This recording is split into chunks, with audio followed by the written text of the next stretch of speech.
Minha irmã, meu irmão, a paz do Senhor. Paz do Senhor.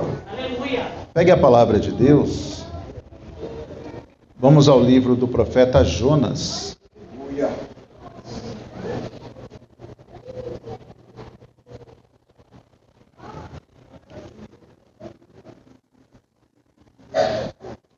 Capítulo de número 4.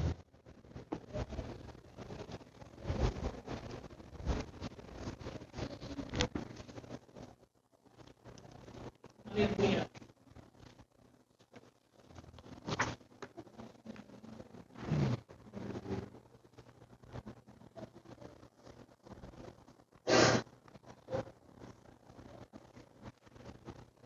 Nós vamos fazer a leitura de 2 versículos, o 10 e o 11.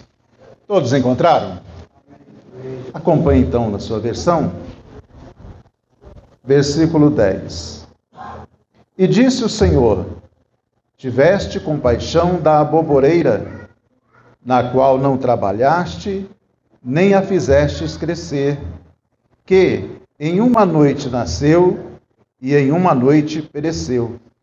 E não hei eu de ter compaixão da grande cidade de Nínive, em que estão mais de 120.000 homens, que não sabem discernir entre a sua mão direita e a sua mão esquerda, e também muitos animais? Até aqui, tome seu assento, em nome de Jesus. A história de Jonas é conhecida e há nela o registro de um milagre extraordinário. Jonas, a maioria de nós, seja pela escola dominical, seja por ter ouvido, foi engolido por um grande peixe. A Bíblia não diz baleia, o hebraico original não diz que é baleia, não diz que é tubarão, diz que é um grande peixe. De modo que o mérito não está na discussão se o esôfago da baleia tem dilatação suficiente para passar um homem. Se é o milagre do peixe engolir o homem, o milagre da dilatação do esôfago acontece também. É que às vezes, e infelizmente, muitos têm desperdiçado muito tempo dando atenção ao canal, ao meio que Deus usou para o milagre, quando na realidade Deus tinha uma mensagem. O foco de Deus não era o peixe, o foco de Deus eram almas preciosas.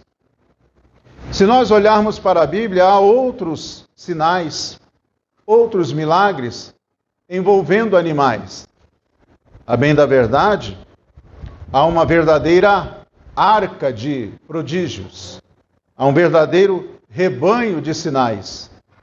Olhe você, por exemplo, a jumenta que abriu a boca para falar com Balaão. Balaão estava ali cego, sedento, desejoso de receber a recompensa humana, carnal, material. E ele não enxergava o que Deus queria falar com ele. Então a jumenta vê o anjo que ele não vê. E muita gente quer discutir a questão da jumenta, quando na realidade o que estava em jogo ali era a própria vida de Balaão. De modo que, quando a gente se prende ao sinal, a gente perde o sentido da mensagem. Quando a gente olha muito para o milagre, olhar só para o milagre, é perder a mensagem. De modo que aqui, Deus está usando o peixe como um megafone. Escute, presta atenção, Jonas, eu tenho algo para falar com você. E quando a gente olha e vê esses animais, nada mais são do que um recurso pedagógico que Deus está usando para falar com a humanidade, para falar com as pessoas. Mas, infelizmente, às vezes a pessoa ela aponta para a lua e ela dá mais atenção ao dedo que está apontando do que para a lua em si. próprio Senhor Jesus vai dizer no Novo Testamento sobre o boi que tropeça e cai num buraco. Qual é o proprietário que não vai lá e tirar ele na hora, fazer a tentativa de resgatar a sua propriedade? Só que Jesus ali não tinha o boi em si, mas o que estava ali sendo destacado é a misericórdia de Deus que está acima da lei seca, da lei fria. Louvado seja o nome do Senhor. O que importa para Deus não é o animal em si, mas vidas humanas. Olhe você, Daniel, com os leões. Os leões naquela noite jejuaram. E eu sempre brinco, porque eles obedeceram a Deus. Se eles tivessem desobedecido, eles teriam ingerido apenas a carne de um homem, Daniel. Mas como eles foram obedientes, receberam a bênção, porque no dia seguinte foram 3. Ou seja, obedecer a Deus traz bênção, louvado seja o nome do Senhor. Jesus também, outro exemplo, jogando um do antigo com um do novo, ele vai falar dos pardais. Os pardais, eles caem, mas o foco não está no passarinho, e sim no ser humano, porque ele arremata a sua fala dizendo: quanto mais valei vós para Deus. A sua alma é de preço inefável, incalculável, tanto é que foi necessário Jesus verter o seu sangue imaculado para poder resgatar a mim e a você. Louvado seja o nome do Senhor. Quando Deus usa animais, não é para distrair, é para despertar. Deus está dizendo: olha, presta atenção na minha palavra. Eu tenho algo para você e quero dizer nessa noite, Deus tem algo para nós nessa noite. É natural a gente olhar para o animal, mas é necessário a gente ver o que está por trás disso. Por que Deus está chamando a atenção para essas coisas? Então eu queria convidar você a olharmos para 3 verdades que vão emergir desses 2 versículos que aqui eu li. É certo que trataremos do contexto imediato, os acontecimentos que estão próximos a ele. Mas eu queria ver com você nessa noite Jonas, Nínive e a igreja. Cegueira, compaixão e missão. Então olhe comigo aqui a primeira parte, o verso de número 10. Vamos ler novamente, está escrito assim: e disse o Senhor: tiveste compaixão da aboboreira, na qual não trabalhaste, nem a fizeste crescer, e em uma noite nasceu, e em uma noite pereceu. O que a gente vê aqui é exatamente essa questão mostrada nitidamente. O coração de Jonas estava desalinhado ao coração de Deus. Deus tinha um propósito, Jonas estava olhando de outra forma. O olhar de Jonas dizia respeito àquilo que era imediato. Ele olhava o mundo a partir do seu mundinho, como se estivesse olhando a partir da fresta de uma janelinha. Não olha ao redor, não consegue enxergar tudo aquilo que está ali nas cercanias. Era só o seu eu. Jonas, então, está demonstrando para a gente que uma cidade inteira estava ali aguardando por ele. Mas naquele momento o que interessava para ele era o seu próprio conforto. Era a sua própria comodidade. A sua alma estava girando em torno de si mesmo, em círculos cada vez menores. É o eu, é o eu. É o broto da samambaia, todo enroladinho ali, não se abre para ninguém. Jonas representa essa fé encurvada em si mesmo. Jonas representa essa ideia de que Jesus me salvou, amém, glória a Deus, agora a salvação é minha. Quando na realidade, Deus estava querendo que ele olhasse de outra forma. Mas veja por quê. A visão de Jonas, ela era estreita. Jonas tinha uma visão míope, uma visão obnubilada, tapada por nuvens, fechada, era só aquela frestinha. Olha só, ele se preocupava mais com a planta do que com as pessoas. O texto está mostrando que Jonas se afeiçoou mais à planta, mais à aboboreira, do que para aquelas milhares de pessoas que estavam lá na cidade de Nínive. Essa planta, assim como foi na vida de Jonas, ela simboliza na minha e na sua vida aquilo que é passageiro. Simboliza na minha e na sua vida o nosso egoísmo. Simboliza na minha e na sua vida quando eu e você temos uma visão distorcida, temos uma prioridade afastada daquela que Deus quer que tenhamos. Jonas se apegou àquilo que lhe proporcionava o benefício pessoal, a sombra, o privilégio, ali a sua tranquilidade. Quantas das vezes a gente olha e quer também agir da mesma forma, nós esquecemos de olhar para os que estão ao nosso redor. O que interessa para a gente é chorar pela sombra. Quando Jesus fala de si mesmo entrando em Jerusalém, Jesus chorou sobre a cidade. A planta nasceu de repente. E de repente também ela se foi a um outro aspecto. Então olhe você, os nossos prazeres não são dessa forma?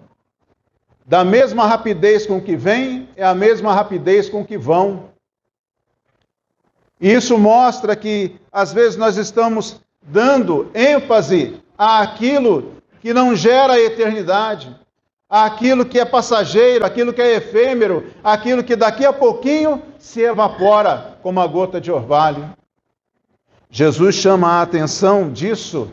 Lá no Evangelho de Lucas está relatado a história do rico que era um insensato, que ele acumulou para si bens materiais, mas diz a Bíblia, ele não se importava com a sua alma. Então fica aqui um convite para eu e você meditarmos nessa noite. Onde está sendo colocada a nossa energia? Está sendo colocada naquilo que a traça e o bicho corroem? Que a ferrugem desgasta? Que daqui a pouquinho não existe mais? Ou nós estamos semeando naquilo que é duradouro, naquilo que é eterno? Louvado seja o nome do Senhor. Olhar para o conforto pessoal é superar esse olhar e ter a compassividade que Deus quer que tenhamos com as pessoas que estão ao redor. Isso é missão. Isso é o ir, isso é levar o Evangelho.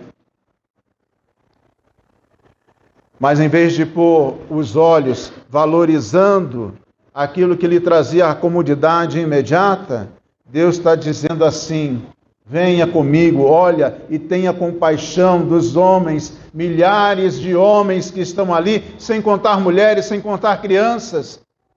Deus coloca 120 mil homens na cidade de Nínive, para os quais Jonas deveria prestar atenção e levar a mensagem de arrependimento. Muitas vezes a gente prioriza o que traz alívio imediato, mas não é isso que Deus quer de nós. Deus fala de um reino no qual a gente deve investir. Mateus, capítulo 6, está escrito assim: não ajunteis tesouros na terra, onde a traça e a ferrugem corrói, e onde ladrões escavam e roubam, mas ajuntais tesouros no céu. Aleluias! O que realmente importa aos olhos de Deus é aquela semeadura que vai ter frutos duradouros. É aí que está o nosso investimento. É num tesouro que jamais se perde. Mas há uma outra característica que representa essa visão míope que Jonas tinha, essa visão estreita que falamos aqui. Jonas representa uma fé egoísta. A atitude dele é simplesmente fazer da espiritualidade algo que pode ser seletivo. Não, eu vou selecionar para quem eu quero pregar. Não, eu vou aqui criar uma lista. Não, eu vou aqui. Sabe a pessoa que, quando diz assim, enquanto é para o meu bem, o evangelho é bem-vindo. Mas a partir do momento em que eu tenho que transbordar esse evangelho, eu vou selecionar para quem eu vou pregar. Mas louvado seja o nome do Senhor, as pessoas que nós temos que pregar estão aqui na vizinhança, estão aqui na avenida, estão no ônibus, estão na faculdade, estão na escola, estão na nossa vizinhança. Aleluia, não há seletividade, porque Jesus, Ele abriu seus braços, verteu seu sangue para todos nós, aleluia. Mas tem gente que usa a fé como meio de autopromoção, em vez de usar a fé como meio de serviço, de servir a Deus. Lá em Marcos capítulo 10, há 2 discípulos pedindo lugares privilegiados para Jesus.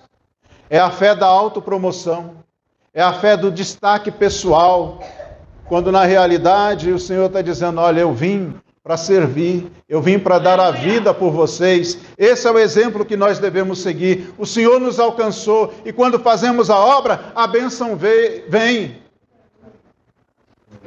Irmão Renário é a prova disso. Está trabalhando com denodo, com afinco, com dedicação, e Deus vai devagarzinho abrindo as portas. Deus está trabalhando nos bastidores e a bênção chegando. Glória a Deus! Aleluia!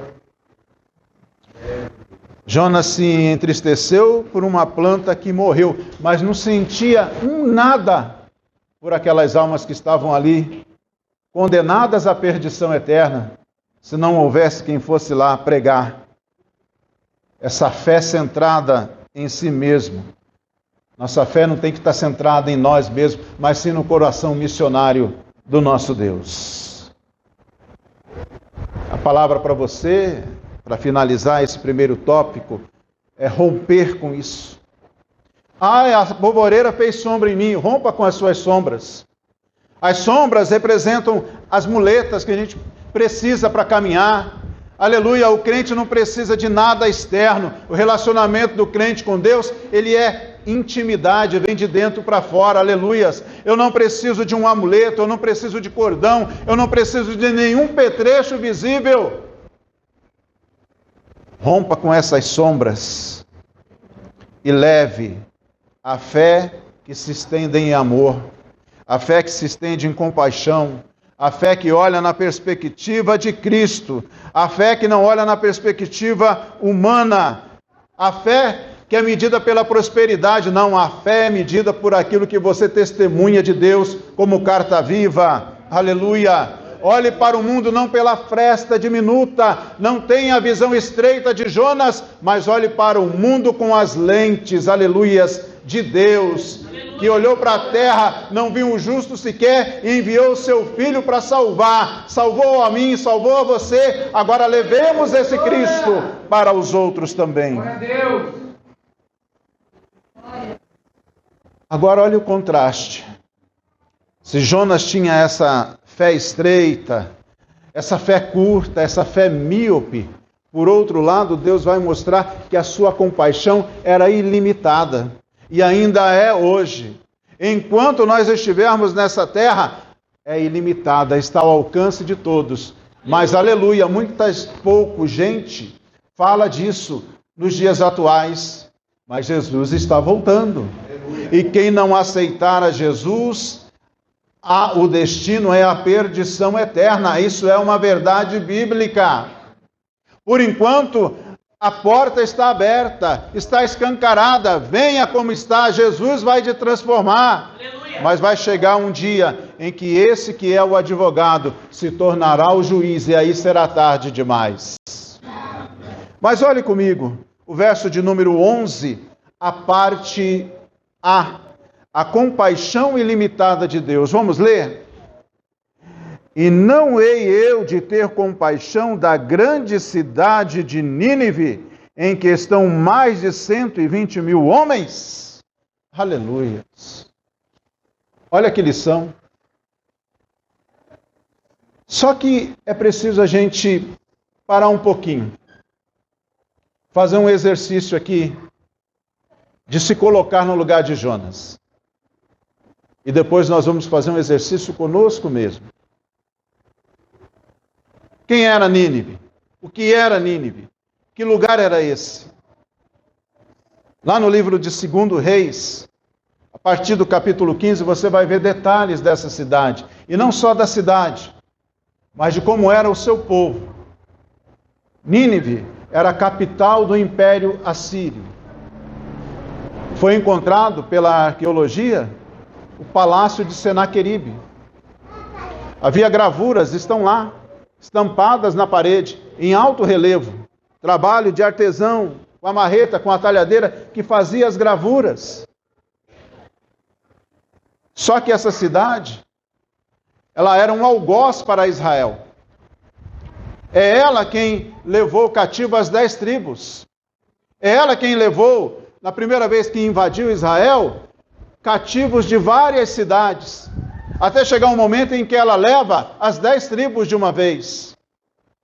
De forma que esses algozes eram tão violentos que diz a história que eles empalavam as pessoas. Sabe o que é empalar? É você espetar a pessoa numa estaca, como se ela fosse um espetinho. Cadê o irmão Zé? Fosse um espetinho de crente, espetinho de israelita. E colocava lá, está lá estampado, foi encontrado pela arqueologia. A amostra de como eles faziam. Aí eu te convido, coloque-se então no lugar de Jonas. Qual era o sentimento de Jonas para as pessoas desta cidade, para os ninivitas? Outro dia, agora o exercício é para nós, eu estava assistindo uma reportagem e um homem aplicando o golpe de motorista de aplicativo no aeroporto. E ele pegava lá um encalço, está precisando de Uber, está precisando de aplicativo, vem aqui, e interceptava os passageiros. Às vezes a pessoa já estava com o celular na mão, não, eu já chamei aqui, cancela, que demora, eu já tenho aqui, já está aqui na ponta. Só que era tudo fake. E quando chegava no final da corrida, R$800. E aí, quando ia ver no aplicativo, era uma corrida para 120, para R$200 no máximo. E ele estava cobrando 800. E fizeram a investigação, colocaram a câmera lá escondida e pegaram ele, foi condenado. Mas como era réu primário, pagou umas cestas básicas lá. Aí o pior, aonde desperta a nossa rejeição. Dias depois a câmera mostra ele lá de novo, no mesmo lugar, fazendo a mesma coisa. É para levar a gente a pensar, puxa vida, Jonas pensava isso dos ninivitas. Será que nós não pensamos isso desse cidadão? Só que tem um porém. Nós queremos fazer essa lista seletiva, tem que passar pelo meu crivo. Só que Deus não mede quem Ele vai salvar pela nossa lista. Aleluia. Deus não mede quem Ele vai salvar pela régua da nossa aprovação humana. Deus não mede quem Ele vai salvar porque tem um carimbo da aprovação do homem e da mulher, aleluia, não. Deus, Ele não olha, Ele fala assim, eu não faço acepção de pessoas, aleluia. Louvado seja o nome do Senhor. Assim como Jonas então precisava ir aos ninivitas, eu e você precisamos ir a gente como esse cidadão, porque ele é cego, ele é míope e precisa ouvir da palavra de Deus, aleluias.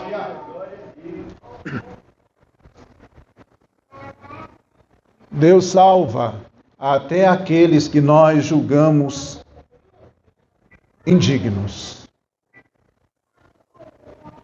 Mas, pastor Adalberto, ele me magoou.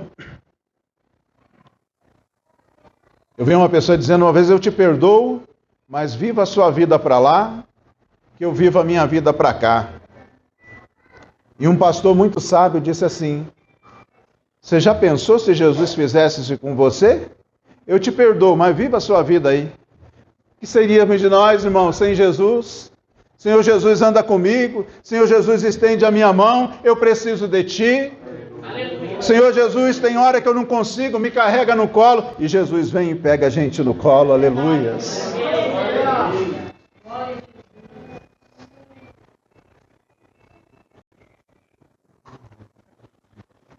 E Jonas tinha que pregar para esse povo que invadia, que oprimia, que matava, que atuava com eles com os maiores graus de crueldade.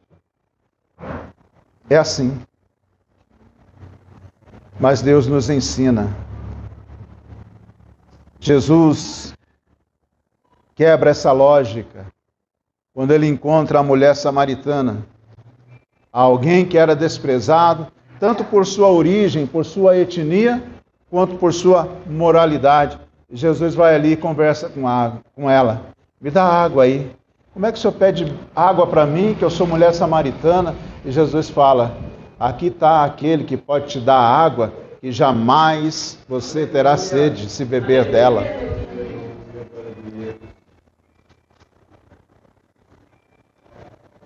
Essa é a nossa missão. Refletir essa compaixão. Ir atrás daquilo que é o inesperado. Ir atrás daquilo que não passaria no nosso teste. Daquilo que não passaria na nossa seleção. Essa é a nossa missão. Às vezes a gente brinca que a pessoa que é muito obesa faz uma operação bariátrica para diminuir o tamanho do estômago. Que aí vai comer menos, vai perder peso. Mas eu brinco que às vezes o crente, ele tem que fazer uma operação bariátrica ao contrário. Que é para engolir, não é sapo não, é engolir o brejo inteiro quando for evangelizar, porque vai escutar o que não deve. Ali na região da Berrine, quando eu ia distribuir folheto no domingo, que o culto ali começava às 4 horas da tarde e até às 6, e a gente chegava mais cedo, tirava um período de oração, íamos distribuir folheto, e ali tem o IML. E nós escutávamos poucas e boas, mas quando chegávamos na igreja, a gente agradecia a Deus, falava, Senhor, eu fiz a minha parte. Aleluia. Que o Teu Espírito Santo encontre lugar para convencimento nesses corações. Alguns que sequer recebiam o folheto e ainda vinham com impropérios. Mas louvado seja o nome do Senhor. É a operação bariátrica invertida. Para caber bastante sapo mesmo, para a gente engolir o brejo inteiro, mas fazer a semeadura da palavra de Deus.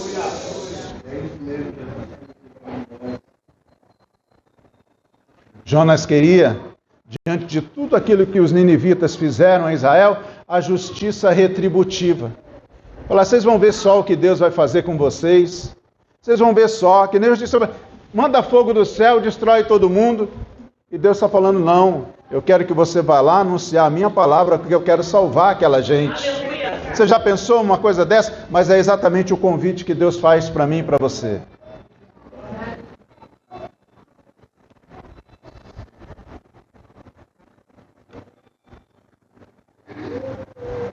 Mas ainda tem mais uma questão. Deus vê multidões com esses olhos da compaixão. No versículo 11, Deus menciona esses 120 mil. E ele traz uma expressão aqui interessante. Eles não sabiam discernir a sua mão direita da mão esquerda. Sabe o que quer dizer isso? Ignorância espiritual. Quantos aí estão no mundo achando que estão indo para um caminho certo? Estão investindo, gastando seu tempo, gastando suas energias, mas como diz Provérbios, há caminhos que ao homem parece ser bom, mas o fim deles é a destruição, é a morte, e a igreja do Senhor que deve ir lá, levar sal, levar luz, para alertá-los desse perigo, aleluias.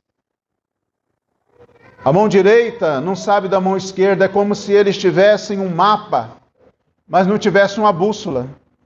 Você já percebeu que o mapa sem a bússola não adianta de nada? Você tem um mapa, abre ele e fala, aqui está o norte, mas onde é que é o norte? Você tem uma bússola para você posicionar o mapa na direção certa, e aí você consegue seguir. São essas pessoas que estão em várias religiões, e a religião não salva. Quem salva é Jesus, e é isso que a gente precisa apresentar.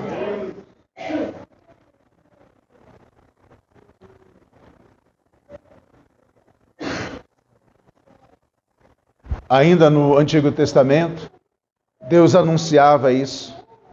Os cegos vejam, os que têm olhos olhem para que possam ver.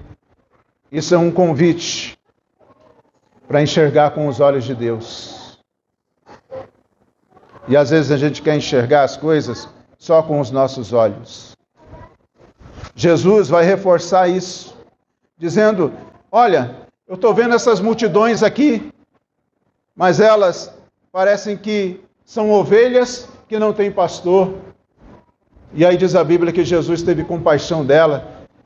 Mais uma vez é um ensinamento para a igreja dele, ter compaixão dessas vidas que estão se afogando no lamaçal do engano, no lamaçal do engodo, achando que estão no caminho certo, mas não estão, é caminho de perdição. Vamos lá, igreja, anunciar a poderosa palavra de Deus para eles. Mas passemos para o último tópico, que é exatamente o desafio da missão à igreja de hoje. Quando olhamos para o final do verso 11, também é o final do livro, Deus ele termina com essa pergunta: e não hei eu de ter compaixão da grande cidade de Nínive? Só que essa pergunta não parou ali com Jonas, ela atravessou os séculos e ela está sendo refeita aqui nessa noite.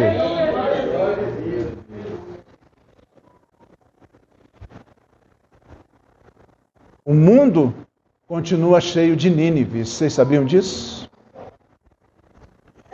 Eu perguntar para você: vamos chorar pela planta? Vamos chorar pela boboreira? Ou vamos chorar pelas vidas que estão sendo ceifadas sem Cristo? Lá em Atos, Paulo tem a visão do homem que queria que atravessasse a Macedônia. Hoje nós temos macedônios e ninivitas e nós precisamos atravessar, seja a dificuldade que for, para levar a palavra até eles. Mas também tem mais uma questão.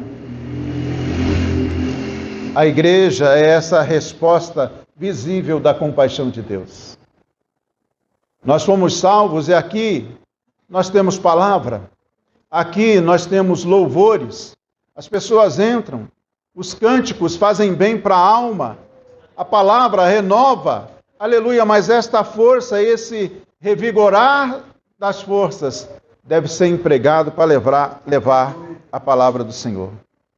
Não basta a gente admirar a compaixão de Deus, tudo isso é muito bom, só que Deus quer que nós sejamos instrumentos dela, aleluia. Você não nasceu para ficar parado, você não foi salvo para ficar aqui dentro no conforto, você foi salvo para levar a luz do mundo, aleluia, da palavra de Deus, o sal que vai salgar esse mundo, fazendo a diferença, porque a palavra nos diz que nós somos embaixadores de Cristo. Mas para a gente terminar, atente-se para duas coisas.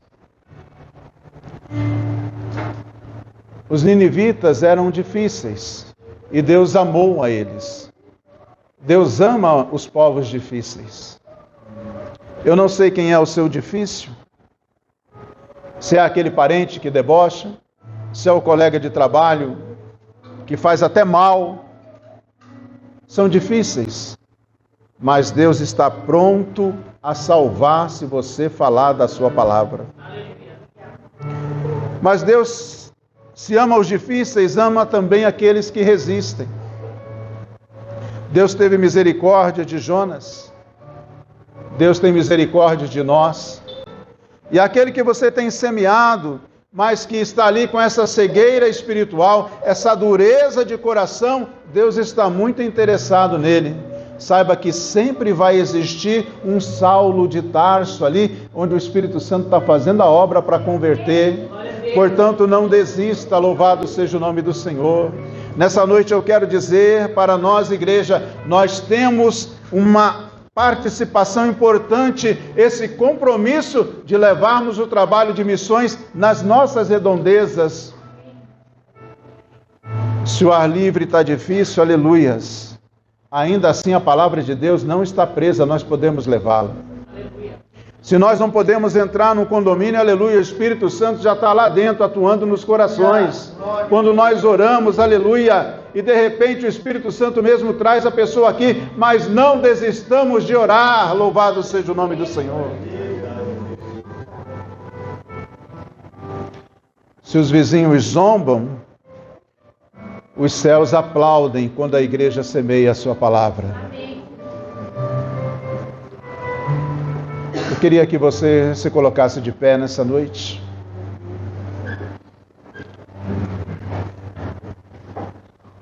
Uma palavra que nos coloca de pé, que nos adverte e que nos chama para essa responsabilidade. Não tem povo difícil, não tem povo resistente, não tem uma lista selecionada. A palavra veio para todos e a nossa missão é entregá-la para todos. Então esse é o nosso desafio. Amar como Deus ama, olhar como Ele olha, os difíceis, os resistentes, e fazendo assim, a bênção do Senhor estará sempre conosco. Nínive se dobrou, diz a palavra. Eles se arrependeram. Jonas ficou magoado com isso. Eu sabia que eles iam se arrepender. Ainda bem, glória a Deus. Pois eu te digo que aquele ente querido vai se dobrar também, vai se arrepender também.